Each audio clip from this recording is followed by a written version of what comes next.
Hello, Nisha's എന്ന് introduce ചെയ്യുന്നത് അടിപൊളിയൊരു കാന്ത സ്റ്റിച്ചിൽ ചെയ്തിരിക്കുന്ന ഒരു കുർത്തിയാണ്. ഈ കുർത്തിയുടെ ഏറ്റവും വലിയ അട്രാക്ഷൻ എന്താണെന്നറിയാം, നമുക്ക് രീതിയിൽ നമുക്ക് ഡോറീസ് നമുക്കിത് സ്റ്റൈൽ ചെയ്യാൻ പറ്റും. സോ കോളേജിൽ പോകുന്നവർക്കും ഓഫീസിൽ പോകുന്ന യൂത്തിനൊക്കെ ആണെങ്കിൽ നമുക്ക് ഈ ഡോറീസ് ഫ്രണ്ടിൽ ടൈ ചെയ്തിട്ടുണ്ടെങ്കിൽ ഒരു ട്രെൻഡിങ് കുർത്തയായിട്ട് നമുക്ക് യൂസ് ചെയ്യാൻ പറ്റും. അതായത് യോക്ക് പോർഷനിൽ നമ്മൾ ലേസ് വർക്ക് കൊടുത്തിട്ടുണ്ട്, അതുപോലെ തന്നെ നമ്മൾ സ്ലീവ്സിൻ്റെ എൻഡിലും ലേസ് വർക്ക് കൊടുത്തിട്ടുണ്ട്. ഒരു പഫ് സ്ലീവ്സായിട്ട് എൽബോ സ്ലീവ്സാണ് നമ്മൾ കൊടുത്തിരിക്കുന്നത്. ഇനി നമുക്ക് സെക്കൻഡ് സ്റ്റൈലിംഗ് കണ്ടാലോ.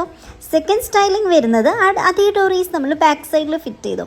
അപ്പം ഫ്രണ്ട് സൈഡിൽ ഫിറ്റ് ചെയ്യാൻ ഇഷ്ടമില്ലാത്തവർക്കാണെങ്കിൽ ഇത് ബാക്ക് സൈഡിലും ഫിറ്റ് ചെയ്തിട്ട് അടിപൊളിയായിട്ട് നമുക്ക് യൂസ് ചെയ്യാം. ഏറ്റവും വലിയ അട്രാക്ഷൻ പ്രിൻ്റാണ് കേട്ടോ. അടിപൊളി ഒരു പ്രിൻ്റിലാണ് വന്നിരിക്കുന്നത്. കൂടുതൽ ഡീറ്റെയിൽസ് അറിയാനായിട്ട് എനിക്കൊന്ന് മെസ്സേജ് അയച്ചാൽ മതി കേട്ടോ. Bye bye.